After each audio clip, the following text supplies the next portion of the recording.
नमस्कार फ्रेंड, जय जगन्नाथ। ममता cook and food channel को स्वागत जनाऊँगी। वीडियोटी को लास्ट जाए देखिए। लाइक शेयर सब्सक्राइब करने को जमा भी भूलें। तो चलतु आज लंच रे कौन रांधि आपण मान सहित शेयर करी। तो आज मटन कषा हम संडे रे। तो मटन पाई मु आलू भाजुची एबे। आलू भाजी सारा पर तेल रे चीनी पकईली। तेल गरम होला पर मु चीनी पकईली।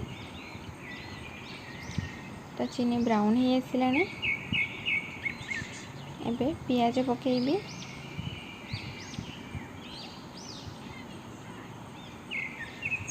मटन अधिका तो पियाज टिके अधिका लगिबो।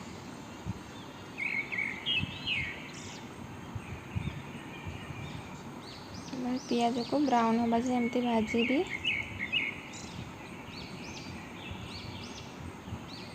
टिके लुण पकेबी अल्प। तो पियाज जल्दी भाजी जीवो।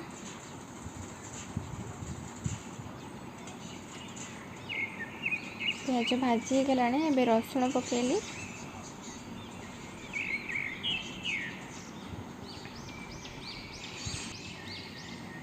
मटन अच्छी 2 केजी।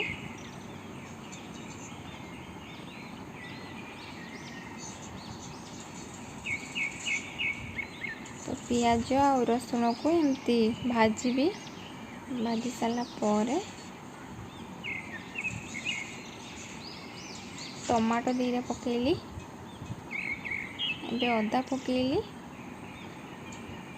मैं टमाटो काटिनी सेमती पकई देची। मसला भाजिया समय से भाजी भी जीवो और टमाटो मेल्ट भी हो जीवो।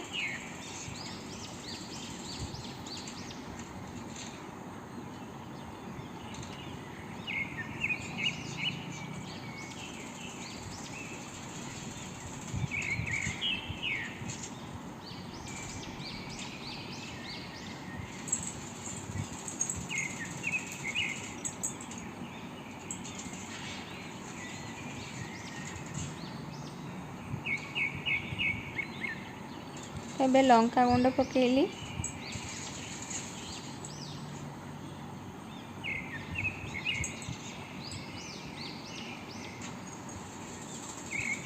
हलदी गुंड,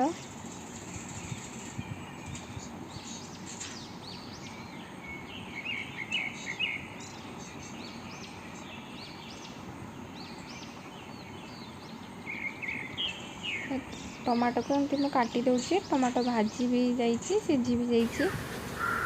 तो मेल्ट हो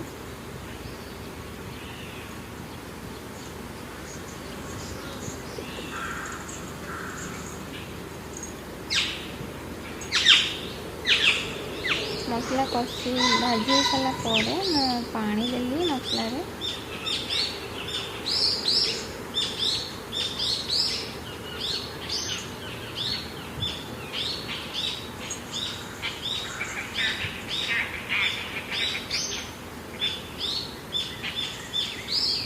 तो मसला फुटुची एबे।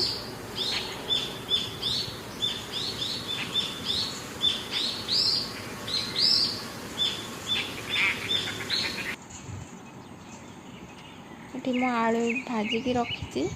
मटन देखंतु 2 केजी मटन लुण और हलदी मैरिनेट करके रखी।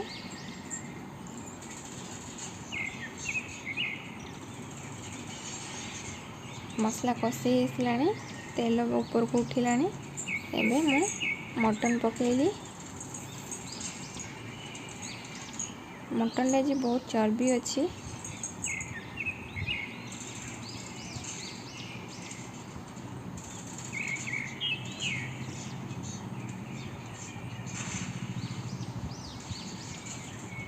तो मसला मटन एमती बहुत समय कषिबी। मटन सीझापी बहुत टाइम लगे। तो चुली रे मो रांधुची तो टाइम लगे किसी प्रॉब्लम नहीं। गैस रे हेले टिके असुविधा। गैस रे रांधिले प्रेशर कुकर यूज करथांती।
फ्रेंड्स मटन फुटाटा आपण मानक देखी पार्ली तो एबे मटन तो रेडी हो गलानी देखंतु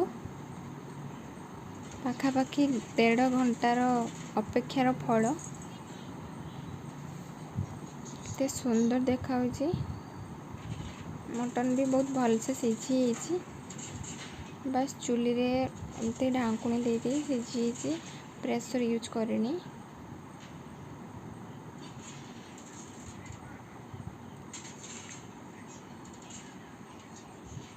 तो वीडियोटी भल लगुले आपण मैंने निहाती लाइक शेयर सब्सक्राइब करेंगे।